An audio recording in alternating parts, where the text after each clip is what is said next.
بدعة وكل بدعة ضلالة وكل ضلالة في النار. أعوذ بالله من الشيطان الرجيم.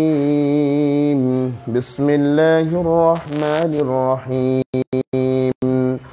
فصل لربك وانحر إلى آخر الآية. عن أبي هريرة رضي الله تعالى عنه قال قال رسول الله صلى الله عليه وسلم من كان له ساعة ولم يجحي فلا يقربن مصلانا. رواه ابن ماجه। যাবতীয় প্রশংসা একমাত্র আল্লাহ সুবহানাহু ওয়া তাআলার জন্য। শান্তি অবতীর্ণ হোক আল্লাহ রসুলের জন্য সাল্লাল্লাহু আলাইহি ওয়াসাল্লাম। সম্মানিত উপস্থিতি, আজকের সংক্ষিপ্ত সময়ের আলোচনার বিষয় হচ্ছে মাসায়েলে কোরবানির গুরুত্ব। এ সম্পর্কে এক গুরুত্বপূর্ণ সংক্ষিপ্ত আলোচনা পেশ করার চেষ্টা করব ইনশাআল্লাহুল আজিজ। ওয়া মা তাওফিকি ইল্লা বিল্লাহ আলাইহি তাওয়াক্কালতু ওয়া ইলাইহি উনীব। সম্মানিত উপস্থিতি, আজকের বক্তব্য খুবই গুরুত্বপূর্ণ, আমাদের মনোযোগ দিয়ে শ্রবণ করার চেষ্টা করতে হবে। আবু হুরায়রা রাদিয়াল্লাহু তাআলা আনহু হতে বর্ণিত, তিনি বলেন আল্লাহ রাসূল সাল্লাল্লাহু আলাইহি ওয়াসাল্লাম বলেছেন আমারু উম্মতি মা বাইনা সিত্তিনা ইলা সাবঈনা। আমার উম্মতের বয়স হবে 60 থেকে 70 বছরের মধ্যে সীমাবদ্ধ। ওয়া আকাল্লুহুম মান ইয়াজুজু যালিকা, আর অল্প সংখ্যক কিছু উম্মত এই সংখ্যাকে অতিক্রম করবে। অধিকাংশ মানুষ 60 থেকে 70 বছরের মধ্যেই দুনিয়া থেকে বিদায় গ্রহণ করবে এবং অল্প সংখ্যক কিছু মানুষ এই সংখ্যাকে অতিক্রম করতে পারবে। মুসলিমের বর্ণনার মধ্যে এসেছে আল্লাহ রাসূল সাল্লাল্লাহু আলাইহি ওয়াসাল্লাম বলছেন মাদ-দুনিয়া ফিল আখিরাতি ইল্লা মিসলু মা ইয়াজআলু আহাদুকুম ইসবা'াহু ফিল ইয়াম্মি ফালইয়ানজুর বিমা ইয়ারজি'ু। আখিরাতের মোকাবেলায় দুনিয়ার উপমা হচ্ছে ঐরূপ। আখিরাতের মোকাবেলায় দুনিয়ার দৃষ্টান্ত হচ্ছে ঐরূপ যেমন কোনো ব্যক্তি, তোমাদের মধ্যে কোনো ব্যক্তি তার একটি আঙ্গুল সমুদ্রের মধ্যে ডুবিয়ে উত্তোলন করলো এবং ওই আঙ্গুলের দিকে লক্ষ্য করলো আঙ্গুল কতটুকু পানি নিয়ে ফিরে এসেছে।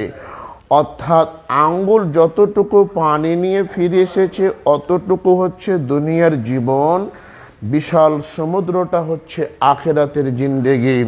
সম্মানিত উপস্থিতি, আমরা উক্ত হাদিস থেকে বুঝতে পারলাম মানুষের জীবন একেবারেই ছোট, মানুষের হায়াত একেবারেই ছোট।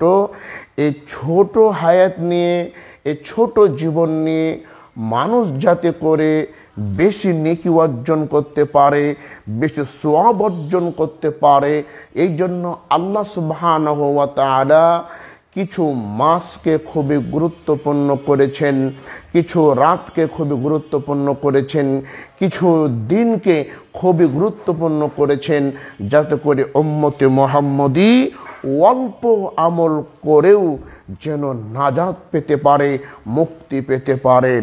সম্মানিত উপস্থিতি, আর নাজাত পাওয়ার বা সওয়াব পাওয়ার অন্যতম মাস হচ্ছে জিলহজ মাস। জিলহজ মাস আল্লাহ সুবহানাহু ওয়া তাআলা এই জিলহজ মাসের প্রথম 10 দিনকে বেশি গুরুত্ব দিয়েছেন, জিলহজ মাসের প্রথম 10 দিনের বেশি সম্মান দিয়েছেন যাতে করে মানুষ এই জিলহজ মাসের প্রথম 10 দিনকে পেয়ে অল্প সময়ের মধ্যে যেন বেশি বেশি আমল করতে পারে। রাসূল সাল্লাল্লাহু আলাইহি ওয়াসাল্লাম বলছেন মাদ-দুনিয়া ফি আইয়ামিল আশরি আইয়ামুল উসর, দিন সমূহের মধ্যে সবচাইতে গুরুত্ব গুরুত্বপূর্ণ মর্যাদা সম্পন্ন দিন হচ্ছে জিলহজ মাসের প্রথম 10 দিন। জিলহজ মাসের প্রথম 10 দিন হচ্ছে সারা বছরের মধ্যে সবচাইতে দামি, সবচাইতে শ্রেষ্ঠ। রমজান মাসের শেষ 10 দিনের চাইতেও জিলহজ মাসের প্রথম 10 দিনের মর্যাদা দেওয়া হয়েছে। বিভিন্ন উলামায়ে কেরাম এবং যারা স্কলারশিপ ছিলেন তাদের বক্তব্য হলো দিনের দিক দিয়ে সবচাইতে দামি, সবচাইতে শ্রেষ্ঠ দিন হচ্ছে জিলহজ মাসের প্রথম 10 দিন, আর রাতের দিক দিয়ে সবচাইতে বেশি দামি হচ্ছে রমজান মাসের শেষ 10 রাত। সম্মানিত উপস্থিতি, তাহলে আমরা বুঝতে পারলাম সারা বছরের মধ্যে সবচাইতে দামি 10টি দিন হচ্ছে জিলহজ মাসের প্রথম 10 দিন। এ সম্পর্কে রাসূল সাল্লাল্লাহু আলাইহি ওয়াসাল্লাম বলেন, মালা আমালু ফি আইয়ামিল আশ আফজালু মিনাল আমালি ফি হাজিহি। জিলহজ মাসের প্রথম 10 দিনের আমল আল্লাহ সুবহানাহু ওয়া তাআলার নিকট অন্য দিনের আমলের চাইতে বেশি প্রিয়।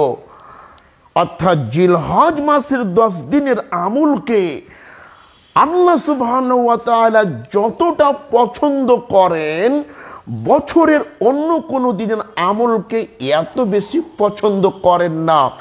সাহাবায়ে কেরাম প্রশ্ন করলেন, ওয়ালাল জিহাদু, আল্লাহর রাস্তায় জিহাদও কি নয়?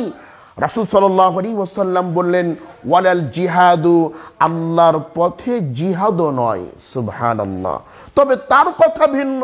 যে ব্যক্তি জান মাল নিয়ে আল্লাহর রাস্তায় জিহাদের জন্য বের হয়েছে, আল্লাহর রাস্তায় জিহাদ করার জন্য বের হয়েছে, জান মালের দুটি কোনো একটি নিয়েও আর ফিরে আসতে পারেনি, তার কথা ভিন্ন।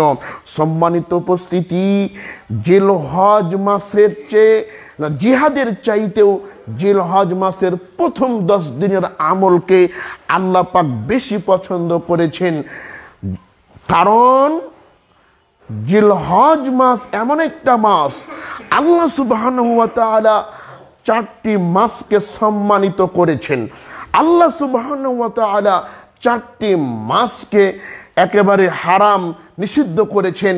এই 4টি মাসে মুসলমান যুদ্ধ বিগ্রহ করতে পারবে না, মারামারি হানাহানি করতে পারবে না, জিহাদ করতে পারবে না, কেতাল করতে পারবে না। এই 4টি মাসের মধ্যে অন্যতম মাস হচ্ছে আপনার জিলহজ মাস। এই জিলহজ মাসকে আল্লাহ পাক সম্মানিত করেছেন। অর্থাৎ জিহাদ করার চাইতেও জিলহজ মাসে যে আমলগুলো আছে, এই আমলগুলো আল্লাহ পাক বেশি পছন্দ করেন। সম্মানিত উপস্থিতি, জিলহজ মাসের এই প্রথম 10 দিনের এত সম্মান কেন? জিলহজ মাসের প্রথম 10 দিনের এত কেন মর্যাদা? কারণ আল্লাহ সুবহানাহু ওয়া তাআলা এই জিলহজ মাসের প্রথম 10 দিনে তার মৌলিক সমস্ত ইবাদতগুলোকে একত্রিত করেছেন। তার যতগুলো ইবাদত ছিল মৌলিক, প্রায় সবগুলোকেই এই প্রথম 10 দিনের মধ্যে আল্লাহ সুবহানাহু ওয়া তাআলা একত্রিত করেছেন। অন্যান্য মাসে বা অন্যান্য দিনে 5 ওয়াক্ত নামাজ রয়েছে, অন্যান্য দিনে দান খয়রাত রয়েছে, রোজা রয়েছে, কিন্তু অন্যান্য দিনে কুরবানির মতন এবং হজের মতন গুরুত্বপূর্ণ ইবাদত অন্যান্য দিনের মধ্যে নাই। কিন্তু জিলহজ মাসের প্রথম 10 দিনের মধ্যে নামাজও রয়েছে, রোজাও রয়েছে, দান খায়রাত রয়েছে এবং কুরবানির মতন সম্মানিত ইবাদত রয়েছে এবং হজের মতন ফরজ ইবাদত আল্লাহ সুবহানাহু ওয়া তাআলা এই জিলহজ মাসের প্রথম 10 দিনের মধ্যেই একত্রিত করেছেন। এই জন্য জিলহজ মাসের সম্মান আল্লাহ সুবহানাহু ওয়া তাআলা বৃদ্ধি করে দিয়েছেন।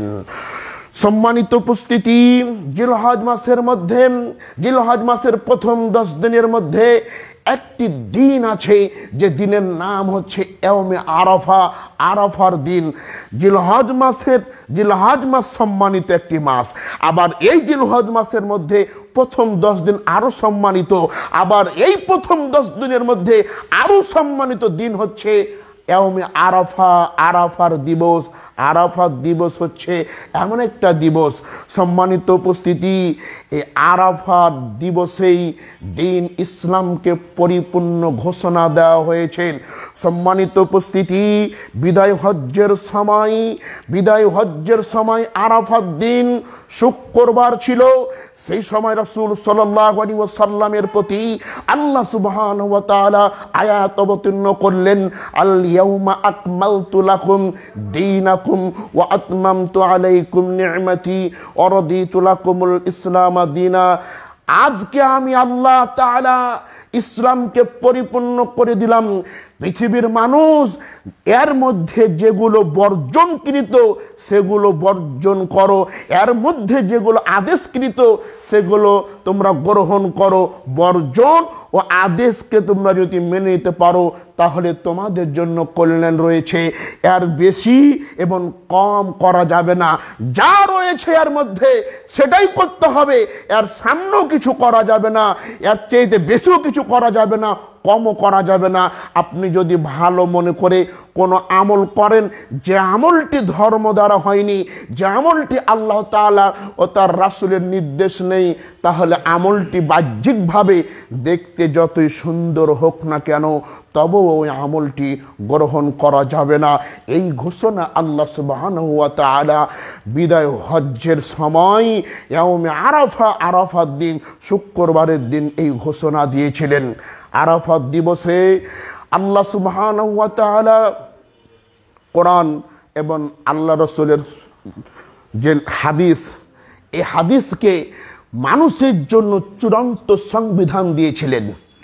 রাসূল সাল্লাল্লাহু আলাইহি ওয়াসাল্লাম বিদায় হজের ভাষণে বলেছিলেন, তারাকতু ফীকুম আমরাইনি, ও পৃথিবীর মানুষ, আমি তোমাদের কাছে দুইটি জিনিস রেখে যাচ্ছি।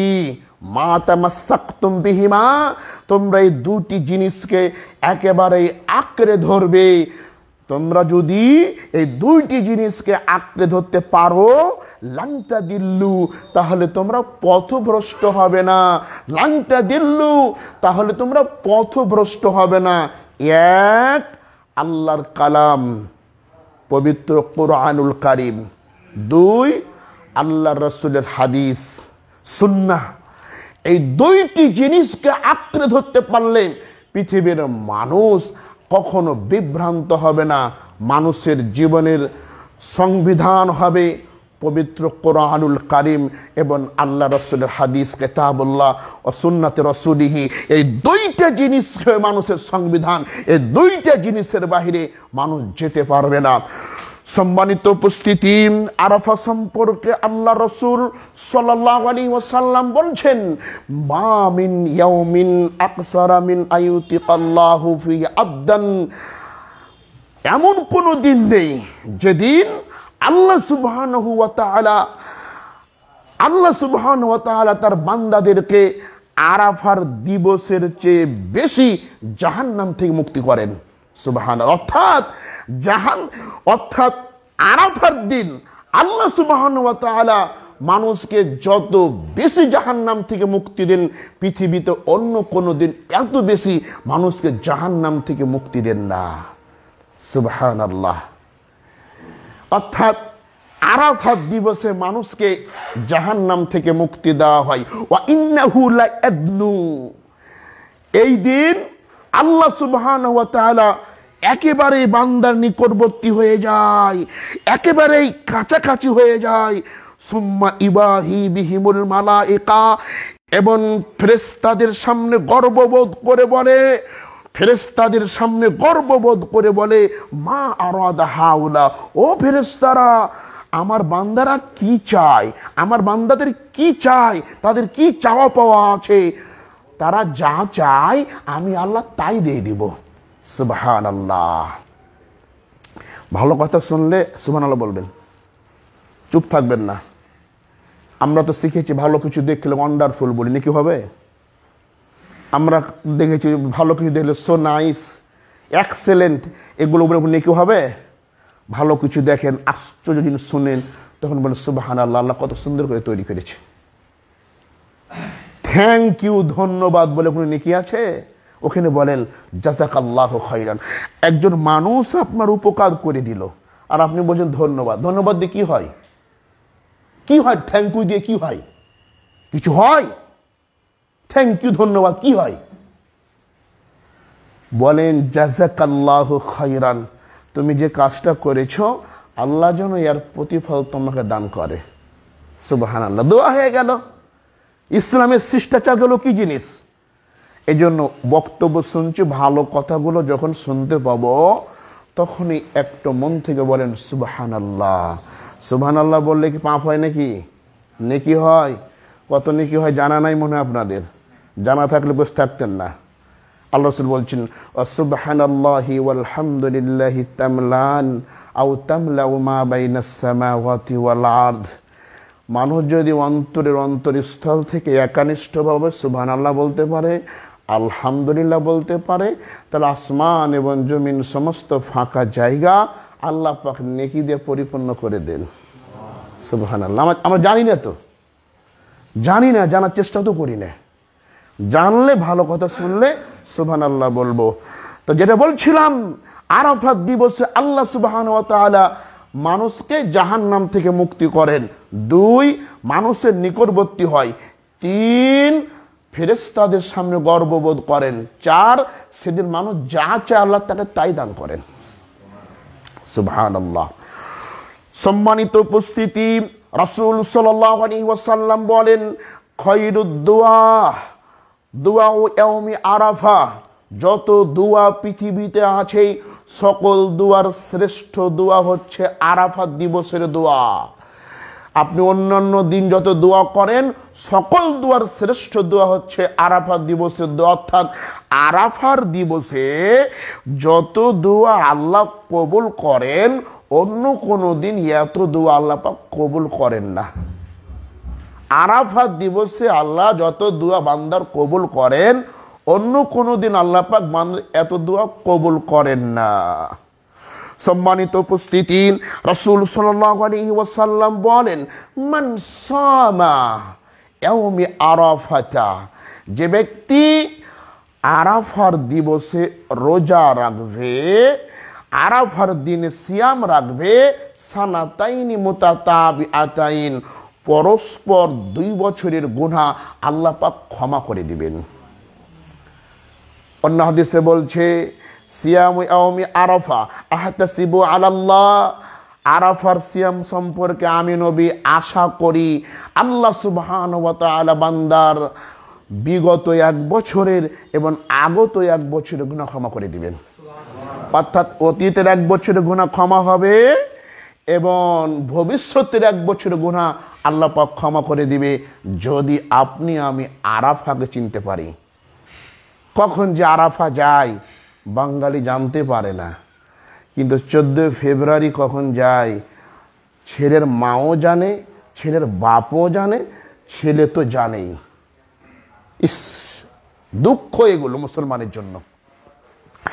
এই মুসলিম মানুষদের জন্য দুঃখ যে 14 ফেব্রুয়ারির কথা মনে রাখতে পারে, পহিলা বৈশাখের কথা মনে রাখতে পারে, কিন্তু যেই দিন সিয়াম রাখলে মানুষের জীবনে সব পাপ ক্ষমা হবে ওই দিনটির কথা অধিকাংশ মুসলমান জানে না। তাহলে জিলহজ মাসের প্রথম 10 দিনের মূল্য একরকম, আবার এই 10 দিনের মধ্যে সবচেয়ে শ্রেষ্ঠ দিনটি হচ্ছে ইয়াউম আরাফা। সে সিয়ামটা রাখবেন আপনারা। এই যে আজকে এই দিন যে রাত্রেই আপনারা সিয়ামটা রাখবেন, অর্থাৎ কালকে সিয়াম থাকার চেষ্টা করবেন। আপনারা কালকে সিয়াম থাকার চেষ্টা করবেন। সিয়াম কয়টি রাখবেন? আল্লাহ রাসূল সাল্লাল্লাহু আলাইহি সাল্লাম জিলহজ মাসের প্রথম থেকে নিয়ে 9 তারিখ পর্যন্ত সিয়াম রেখেছেন। আপনি 9 তারিখ পর্যন্ত সিয়াম রাখতে পারবেন। জিলহজ মাসের 1 তারিখ থেকে নিয়ে 9 তারিখ পর্যন্ত আপনি সিয়াম রাখতে পারবেন। সম্মানিত উপস্থিতি, এবার আমরা আসি কুরবানি কবুল হওয়ার শর্ত। সময় খুব সংক্ষেপ, আপনাকে আমাকে মনোযোগ দিয়ে শুনতে হবে। একটু কমিয়ে দাও, মনোযোগ দিয়ে শুনতে হবে। কুরবানি দিলাম আপনি আমি, যদি কুরবানি যদি কবুল না হয় তাহলে তো কোনো লাভ হলো না। আজকে যে সত্যগুলো বলছি, এই সত্যগুলো একটু মাথায় রাখেন। কুরবানি কবুল হওয়ার অন্যতম সত্য হচ্ছে ইখলাস, অর্থাৎ নিয়ত ঠিক রাখা, একমাত্র আল্লাহর জন্য কুরবানি করা, অন্য কারোর জন্য নয়। মানুষ দেখানোর জন্য কুরবানি করা যাবে না। ইখলাস, একমাত্র আল্লাহকে সন্তুষ্টি করার জন্য, আল্লাহকে রাজি খুশি করার জন্য কুরবানি করতে হবে। আল্লাহ বলছেন, লা ইয়ানালাল্লাহু লুহুমুহা ওয়ালা দিমাউহা ওয়ালাকিন ইয়ানালুহুত তাকওয়া মিনকুম। তোমাদের রক্ত মাংস এগুলো আল্লাহর নিকটে পৌঁছায় না, তোমাদের তাকওয়া, তোমাদের অন্তর, তোমাদের নিয়তটা একমাত্র আল্লাহর কাছে পৌঁছায়। সম্মানিত উপস্থিতি, আল্লাহ রাসূল সাল্লাল্লাহু আলাইহি সাল্লামের সাহাবী আবু সাঈদ আল খুদরি বলছেন, আমরা একদা দাজ্জাল সম্পর্কে আলোচনা করছিলাম। এমন সময় যে আল্লাহর রাসূল সাল্লাল্লাহু আলাইহি সাল্লাম বের হয়ে আসলেন। আসার পরে রাসূল বললেন, আলা উখবিরুকুম, আমি কি তোমাদেরকে এমন জিনিসের সংবাদ দিব না যে জিনিস আমার নিকট দাজ্জালের চাইতে বেশি ভয়ঙ্কর, যে জিনিস আমার নিকট তোমাদের জন্য দাজ্জালের চাইতে বেশি ভয়ঙ্কর। তখন সাহাবায়ে কেরাম বলেন, ক্বালু বালা, হে আল্লাহর রাসূল সাল্লাল্লাহু আলাইহি সাল্লাম আপনি বলুন। তখন আল্লাহর রাসূল বললেন যে আল খাউফি শিরক, গোপন শিরক। গোপন শিরক কি? একজন মানুষ নামাজে দাঁড়ালো, সে এমনভাবে নামাজ পড়ছে যাতে করে সে মনে মনে ভাবছে যে আমার নামাজ পড়া দেখে জেনে অন্য মানুষ ভালো বলে। মনে করেন একজন বড় শায়েখ এসেছে আর আপনি তার পাশে নামাজ শুরু করেছেন। আপনি চিন্তা করছেন, বড় শায়েখ আমার কাছে আছে, নামাজটা এলোমেলো হয়ে গেলে ভুল হয়ে যেতে পারে, আমি আজ খুব সুন্দর করে নামাজ পড়ব, যাতে শায়েখ গল্প করে অমুক নামাজিটা খুবই ভালো। এই যে মনের মধ্যে যদি এরকম আশা আকাঙ্ক্ষা থাকে যে আমি একটা কুরবানি দিলাম যাতে করে মানুষে বলে যে আমি একটা বড় কুরবানি দিয়েছি, তাহলে আপনার কুরবানি শেষ। আপনার কুরবানি আল্লাহ দরবারে কবুল হবে না। মানুষকে দেখানোর জন্য কুরবানি হবে না। 2 নাম্বার, আপনি যখন বাজারে খাসি কিনতে গেলেন, গরু কিনতে গেলেন, কত কেজি গোস্ত হবে যে আপনি মাপলেন, 2 কেজি কমে গেল, লস হয়ে গেল, এইরকম যদি চিন্তা ভাবনা থাকে তাহলে আপনার কুরবানি বাজারে নষ্ট হয়ে গেছে। আমরা কুরবানি কিনি, গোস্ত মাপি, 2 কেজি 5 কেজি কমে গেলে লস হয়ে গেল, না এবার আমি জিততে পারলাম না, মানে কি? ও গোস্ত কিনেছে, ও কুরবানি দেয়নি, ওর কুরবানি বাজারে নষ্ট হয়ে গেছে। অর্থাৎ যেই কুরবানিটা দিবেন, এই কুরবানি হতে হবে অন্তরের অন্তরস্থল থেকে। 2 নাম্বার হচ্ছে কুরবানি কবুল হওয়ার 2 নাম্বার শর্ত হচ্ছে আল্লাহ ও তার রাসূলের পদ্ধতি অনুযায়ী কুরবানি দিতে হবে। অর্থাৎ আল্লাহ রাসূলের পদ্ধতি মানে আল্লাহর রাসূল সাল্লাল্লাহু আলাইহি সাল্লাম ঈদগাহে যাওয়ার আগে কুরবানি করেনি, ঈদের সালাত শেষ করে এসে তিনি কুরবানি করেছেন। এখন আপনি যদি ঈদগাহে যাওয়ার আগে কুরবানি করেন তাহলে আপনার কুরবানি হবে না, আবার কুরবানি কিনে কুরবানি করতে হবে। আবার বুঝেন, কুরবানি হতে হবে আল্লাহ ও তার রাসূলের পদ্ধতি অনুযায়ী। যেমন আল্লাহ রাসূলের পদ্ধতি হলো, তিনি যখন কুরবানি করেছেন তখন তিনি ঈদের সালাত পড়ে এসে কুরবানি করেছেন। এবার আপনি যদি কুরবানি দেওয়ার সময় মনে করেন ঈদের নামাজ পড়ে এসে গোশত দিয়ে ভাত খাবো, তাহলে আমি কোরবানিটা করেই যাই, ফজর থেকে শুরু করে দিই, তাহলে আপনার কোরবানি হবে না, আবার আপনাকে কোরবানি কিনে কোরবানি দিতে হবে। দুই নম্বর হলো আল্লাহ রাসূল সাল্লাল্লাহু আলাইহি ওয়াসাল্লাম যখন কুরবানি করেছেন তখন আল্লাহর নামে জবাহ করেছেন। এবার আপনি যখন জবাহ করার সময় যদি আপনার বাবার নাম গ্রহণ করেন, ন্যাংটা বাবা, কালী বাবা, যত বাবা আছে বাংলাদেশে তো ন্যাংটা বাবা, তেনা বাবা, ছিঁড়া বাবা, কত যে বাবা, কুরবানি করার সময় যদি বাবার নাম গ্রহণ করে কুরবানি করেন তাহলে আপনার কুরবানি কবুল হবে না। আল্লাহর নামে কুরবানি করতে হবে, বলতে হবে বিসমিল্লাহ আল্লাহু আকবার, বিসমিল্লাহ আল্লাহু আকবার বলে আপনি কুরবানি শুরু করবেন। অথবা আল্লাহুম্মা তাকাব্বাল মিন্না মিন আহলি বাইতি বিসমিল্লাহ আল্লাহু আকবার, এভাবে কুরবানি করবেন। তাহলে কুরবানি কবুল হওয়ার এক নম্বর শর্ত হলো নিয়ত ঠিক রাখতে হবে। দুই নম্বর শর্ত হলো আপনাকে আল্লাহ ও তার রাসূলের পদ্ধতি অনুযায়ী কোরবানি করতে হবে। তিন নম্বর শর্ত হলো নামাজি হতে হবে। নামাজি না হলে কোরবানি কবুল হবে না।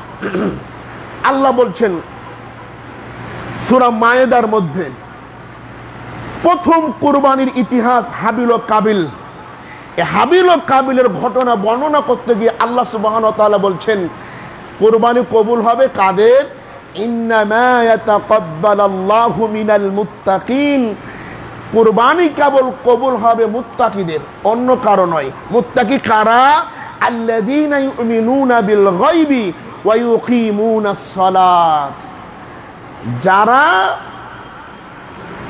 পাঁচ ওয়াক্ত সালাত আদায় করে, গায়েবের প্রতি বিশ্বাস রাখে এবং আল্লাহ যা রিজিক দিয়েছে তার প্রতি বিশ্বাস রাখে, এ সমস্ত ব্যক্তিদের কোরবানি কবুল হবে।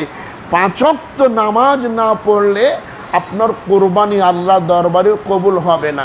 এমনও হতভাগা আছে ঈদের দিনেও ফজরের সালাত জামাতে পড়তে পারে না। এমনও হতভাগা আছে ঈদের দিনে যে 2 রাকাত নামাজ পড়বে এটাও তার কপালে জুটে না। ঈদের নামাজ শেষ হয়ে গেছে, জায়েদের নামাজ শেষ, ও কত ব্যস্ত, ও তো 5 ওয়াক্ত নামাজের ধারেই না, ও তো 5 ওয়াক্ত নামাজ কোনোদিন পড়েই না, ও একবার নিয়াতও করলো না যে আজকে ঈদের দিন কমপক্ষে আমি আজকের ফজরের নামাজটা পড়ে ঈদের নামাজে যাই, এটাও তার মনে নাই। আপনি বিশ্বাস করেন যদি কুরবানিতে গোশত খাওয়ার নিয়ম না থাকতো বাংলাদেশের অধিকাংশ মানুষ কুরবানি দিত না। আগের নিয়মে যেমন ছিল যার কুরবানি কবুল হবে ওপর থেকে আগুন এসে ওটা পুড়ে যাবে, যদি এই নিয়মটা থাকতো বাংলাদেশের অধিকাংশ মানুষ কুরবানি দিত না। কুরবানি দেয় কেন? গোশত খেতে পাবো তাই। কুরবানি দেয় কেন? গোশত খাওয়া যাবে তাই, একটু আনন্দ করা যাবে তাই। কিন্তু ওর মূলত অন্তরে নেকি হবে এটা চিন্তাই করে না। তো সম্মানিত উপস্থিতি, এজন্য কোরবানি কবুল হওয়ার অন্যতম একটি শর্ত হলো 5 ওয়াক্ত সালাত আদায় করতে হবে। কোরবানি কবুল হওয়ার আরো একটি শর্ত হলো হালাল টাকায় কোরবানি দিতে হবে। এবে তো ধরা খেয়ে গেলেন, এবে তো মনে করেন অধিকাংশ মানুষই ধরা। কেউ ব্যাংকের সাথে জড়িত সুদ খাচ্ছে, কেউ কিস্তি নিয়ে সুদ খাচ্ছে, কেউ মানুষের কাছে ব্যাংক থেকে এনজিও থেকে টাকা নিয়ে সুদ খাচ্ছে, কেউ ব্যাংকে চাকরি করে সুদের ভক্ষণ করছে, কেউ মনে করেন সুদের সাথে জড়িত হয়ে ভক্ষণ করে। দেখেন ব্যাংকে সুদি ব্যাংক, বাংলাদেশে কোনো ব্যাংক সুদ মুক্ত নয়। আপনি ইসলামী বলেন আর আন ইসলামিক বলেন আর যাই বলেন, বাংলাদেশ ব্যাংক বলেন, এগুলো ব্যাংক সুদ মুক্ত নয়। প্রত্যেকটা ব্যাংকে সুদ রয়েছে, প্রত্যেকটা ব্যাংকে সুদ রয়েছে, কম আর বেশি, কম আর বেশি, ইন্টারেস্ট বা মুনাফা যেটাই বলেন কম আর বেশি রয়েছে। এই ব্যাংকে চাকরি করে যে টাকা উপার্জন হবে এই টাকা দিয়ে কোরবানি দিলে কোরবানি হবে না। সুদ কি? সুদ যে খায়, যে দেয় এবং যে লেখে, যে সাক্ষ্য থাকে, উভয় সমান সমান অপরাধী। তাহলে আপনার যে কোরবানিটা হতে হবে, এই কোরবানিটা হতে হবে একেবারে হালাল টাকায়। সুদ খান না ভালো আছে, ঘুষের টাকা, আপনি সুদ থেকে মুক্ত কিন্তু ঘুষ নিয়ে ব্যস্ত আছেন। 5 ওয়াক্ত নামাজ, এমন এমন কিছু কিছু চাকরিজীবী আছে, ওরে বাপরে সময় হলে 5 ওয়াক্ত নামাজ মসজিদে পড়ে, আর সুদ না ঘুষ না হলে তার কলম ঘুরে না।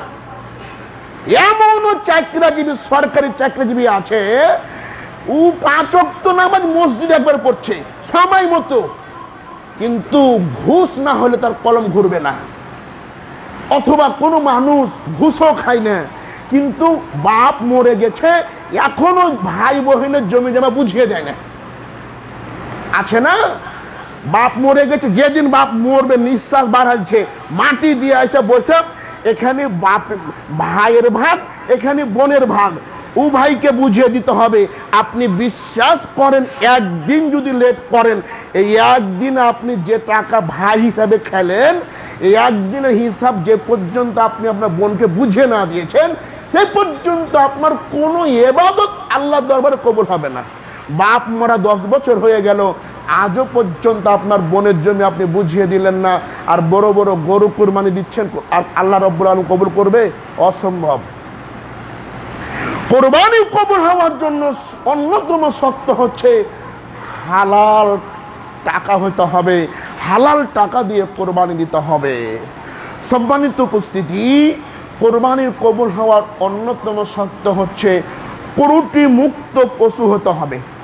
ক্রুটি মুক্ত পশু হতে হবে।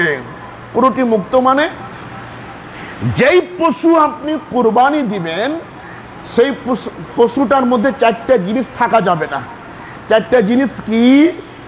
এক, যেন অন্ধত্ব না হয়, স্পষ্ট যেন অন্ধত্ব না হয়। এমনও গরু মনে করেন অন্ধ আছে, 2 চোখ দিয়ে মনে করেন তাকাচ্ছে, কিন্তু দেখতে পায় না, আপনি বুঝতেও পারেন না যে আপনার গরুটা কানা। এরকম গরুর কোরবানি হয়ে যাবে। আর যেই গরুটা বোঝা যাচ্ছে স্পষ্ট কানা হয়ে গেছে, ওই গরু কোরবানি দেওয়া যাবে না। 2 নাম্বার, একেবারেই যেই গরুটা পঙ্গু, ন্যাংরা, হাঁটতে পারে না, বোঝা যাচ্ছে যে সে একবারে ন্যাংরা হয়ে গেছে, স্পষ্ট ন্যাংরা হয়ে আছে, যদি এরকম হয় তাহলে কোরবানি দেওয়া যাবে না। নাম্বার 3, যেই পশুটা কোরবানি দিবেন যেন রোগ না থাকে, স্পষ্ট রোগ বোঝা না যায়, জ্বর হয়েছে, হাঁটতে পারে না, বা সর্দি লেগে আছে, বোঝা যাচ্ছে বিভিন্ন অসুখ হয়ে গেছে। বিভিন্ন অসুখ থাকলে এটা কোরবানি দেওয়া যাবে না। আরেকটা হচ্ছে একেবারে জীর্ণ শীর্ণ, বসলে উঠতে পারে না, উঠলে বসতে পারে না, এরকম দুর্বল প্রকৃতির পশু কোরবানি করা যাবে না। যেটা কোরবানি করবেন যেন মোটা তাজা হয়। আজ থেকে 20 বছর আগের কথা আপনি মনে করেন, আমাদের বাপ চাচারা কোরবানি দিত, যে গরুটা চলে না, হাল বাহে একেবারে শেষ হয়ে গেছে, আর চলতে পারে না, ওটা কোরবানি দিত। কিন্তু এখন অনেকটাই মানে পরিবর্তন, এখন মানুষের টাকা পয়সা বেশি হয়েছে, একবারে মোটা তাজা কোরবানি দেয়, নামাজ পড়ুক বা না পড়ুক, কিন্তু কোরবানি দেওয়ার সময় কোনো সমস্যা নাই, মানে বড় বড় দিতে পারে। তো সম্মানিত উপস্থিতি, কোরবানি কবুল হওয়ার জন্য ক্রুটি মুক্ত হতে হবে। আর কোরবানি কবুল হওয়ার জন্য শর্ত হলো বাহিমাতুল আনআম, অর্থাৎ আল্লাহ রাসূল সাল্লাল্লাহু আলাইহি ওয়াসাল্লাম যে পশুগুলো কোরবানি করেছেন সেগুলো কোরবানি করতে হবে।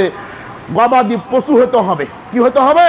গবাদি পশু হতে হবে। যেমন উট, গরু, ছাগল, ছাগলের মধ্যে মেষ, দুম্বা, ভেড়া এগুলো চলে আসবে। এরকম আপনাকে কোরবানি করতে হবে। উটের জন্য বয়স হলো 5 বছর হতে হবে। উট কোরবানি করতে হলে তার সর্বনিম্ন বয়স হলো কত? 5 বছর হতে হবে। 2 নাম্বার, গরু কোরবানি করলে ওর বয়স হতে হবে সর্বনিম্ন 2 বছর। আর ছাগল কোরবানি করলে ওর বয়স হতে হবে সর্বনিম্ন 1 বছর। তবে 6 মাসেরও ছাগল যদি হৃষ্টপুষ্ট হয়ে যায়, মোটা তাজা হয়ে যায়, তা 6 মাসেরও ছাগল কোরবানি করা যেতে পারে। সম্মানিত উপস্থিতি, এভাবে আপনাকে কোরবানি করতে হবে। আর একটি শর্ত হলো কোরবানি কবুল হওয়ার, যে জিনিসটা আপনি কোরবানি করবেন ওই জিনিসের মালিক হতে হবে। একটা মানুষের ছাগল বাঁধা, যেটা আপনি কোরবানি দিন জবাই করে দিলেন, নিয়ে এসে, অথবা চুরির মাল চুরি করে নিয়ে এসে কোরবানি করে দিলেন, জি না, যেটা কোরবানি করবেন ওই কোরবানির পশুর সম্পূর্ণ মালিক আপনাকে হতে হবে। সম্পূর্ণ মালিক যদি আপনি হতে পারেন, তাহলে আপনি কোরবানি করবেন। চুরির মাল অথবা মানুষের একটা ছাগল আপনার বাড়িতে আসছিল আর আপনি কোরবানি করে দিলেন, জি না, এভাবে হবে না। যেই সত্যগুলো বললাম এই সত্য সাপেক্ষে আপনি কোরবানি করলে আল্লাহ সুবহানাহু ওয়া তাআলা আপনার কোরবানি কবুল করতে পারেন। আল্লাহ সুবহানাহু ওয়া তাআলা আপনাকে আমাকে সকলকে এই বিষয়গুলোর প্রতি আমল রাখার তৌফিক দান করুন। সকলে বলছি আল্লাহুম্মা আমিন। সম্মানিত উপস্থিতি, তাকবীর পাঠ করবেন কখন থেকে বা কয়দিন তাকবীর পাঠ করতে হবে? 9 জিলহজের মাগরিবের নামাজের সময় থেকে শুরু করবেন। মাগরিবের নামাজের সময় থেকে শুরু করে আইয়ামে তাশরিক, কোরবানির পর 3 দিন, এই 5 দিন আপনারা তাকবীর পাঠ করবেন। সবচেয়ে উত্তম সময় কখন? ফরজ নামাজের পর শুরু করবেন। ফরজ নামাজের পরপরই আল্লাহু আকবার, আল্লাহু আকবার, লা ইলাহা ইল্লাল্লাহু, আল্লাহু আকবার, আল্লাহু আকবার, ওয়ালিল্লাহিল হামদ, এগুলো বলবেন। এটা আমাদের মধ্যে চালু না। আমাদের মধ্যে চালু আছে কি, ঈদের দিন একটু পড়ে নিলাম, শেষ। ঈদগাহে যে হুজুরও শুরু করে দিল, আমার সাথে সবাই তাকবীর পাঠ করেন, একই কণ্ঠে বলেন, এভাবে বলা যাবে না, এভাবে বলা যাবে না। আপনি ঈদগাহে যাবেন, আপনার মতন করে আপনি তাকবীর পাঠ করবেন। মাইকে বলা যাবে না যে সবাই আমার সাথে তাকবীর পাঠ করেন, সবাই আমার সাথে বলেন। এটা আমাদের সমাজে প্রচলিত, আহলে হাদিসও প্রচলিত, হানাফির মধ্যে প্রচলিত রয়েছে যে ঈদগাহে গেলেন, ইমাম সাহেব দাঁড়িয়ে সকলকে সাথে নিয়ে একসাথে তাকবীর পাঠ করে, বার বলে যে সবাই আমার সাথে জোরে জোরে তাকবীর পাঠ করেন, একই কণ্ঠে কণ্ঠ মিলিয়ে আপনার তাকবীর পাঠ করেন। এভাবে বলা যাবে না। আপনি বাড়ি থেকে বের হওয়ার সময় অবশ্যই আপনি তাকবীর পাঠ করতে করতে বের হবেন। যে রাস্তা দিয়ে যাবেন রাস্তাটা পরিবর্তন করে আসবেন। ঈদুল আজহার দিন না খেয়ে ঈদগাহে যাবেন এবং ঈদগাহ থেকে আসার পরে খাওয়া দাওয়ার চেষ্টা করবেন। এই জন্য তো ঈদুল আজহার নামাজটা হবে ফজরের নামাজের কম আধা ঘন্টা পর পরই। এখনো সৌদি আরবে নিয়ম চালু আছে, ফজরের নামাজ শেষ হওয়ার আধা ঘন্টার মধ্যেই তারা নামাজ শেষ করে ফেলে, নামাজ শেষ করে কোরবানি করে ফেলে, কোরবানি করে নাস্তা করে। আর আমাদের নামাজ শুরু হয় 11টার সময়। তা আমি কিভাবে এটা করব? মানে আমরা ধর্ম একরকম আর আমরা চলছে আর এক রকম করে। ধর্ম বলছে একরকম আর সমাজের প্রচলন হচ্ছে আর এক রকম। মানুষ পরিবর্তন হবে কিভাবে? যদি কোরআন ও সহিহ হাদিস মানতে চান, আপনার নিয়ম হচ্ছে, সুন্নাত হচ্ছে, আল্লাহ রাসূল সাল্লাল্লাহু আলাইহি ওয়াসাল্লাম ঈদুল আজহার দিন কিছু খেতেন না, না খেয়ে ঈদগাহে যেতেন এবং ঈদগাহের নামাজ পড়ে এসে কোরবানির গোশত দিয়ে ভাত খাওয়া দাওয়া করতেন। আপনিও যদি নামাজটা ফজরের নামাজের পর শুরু করে দেন, 8টা বাজতে বাজতে বা 7টা বাজতে বাজতে আপনার খাওয়া অলরেডি হয়ে যাবে, আর কোনো সমস্যা নাই। কিন্তু আমরা এটাকে কঠিন বানিয়ে ফেলেছি। সম্মানিত উপস্থিতি, আল্লাহ সুবহানাহু ওয়া তাআলা আপনাকে আমাকে সকলকে উক্ত বিষয়গুলোর প্রতি আমল করার তৌফিক দান করুন। সকলেই বলছি আল্লাহুম্মা আমিন। এবং মা বোনদেরকেও আমরা ঈদগাহে নিয়ে যাওয়ার চেষ্টা করব। যদি ঈদগাহে যদি মা বোনদের ব্যবস্থা থাকে, তাহলে মা বোনদেরকে আমরা ঈদগাহে নিয়ে যাওয়ার চেষ্টা করব। আর রাসূল বলছেন, এমনও কি যদি কোনো ঋতুবতী মহিলা হয়ে থাকে, তবুও সে ঈদগাহে যাবে, সে নামাজ পড়বে না, কিন্তু সে দোয়া অর্থাৎ খুতবায় অংশগ্রহণ করবে। কত গুরুত্বপূর্ণ রয়েছে। এজন্য আমরা চেষ্টা করব আমাদের মা বোনদের ব্যবস্থা করা। যদি ব্যবস্থা না থাকে তাহলে আমরা মা বোনদেরকেও ব্যবস্থা করার চেষ্টা করব। আল্লাহ সুবহানাহু ওয়া তাআলা আপনাকে আমাকে সকলকে কবুল করুন। সকলেই বলছি আল্লাহুম্মা আমিন। এই বলে আমার সংক্ষিপ্ত বক্তব্য শেষ করলাম। আমানিল্লাল বারাক বারাকাল্লাহু ফিল কুরআনিল আযীম ওয়া নাফা'ানি বিল আয়াতি ওয়াদ-যিকরিল হাকীম।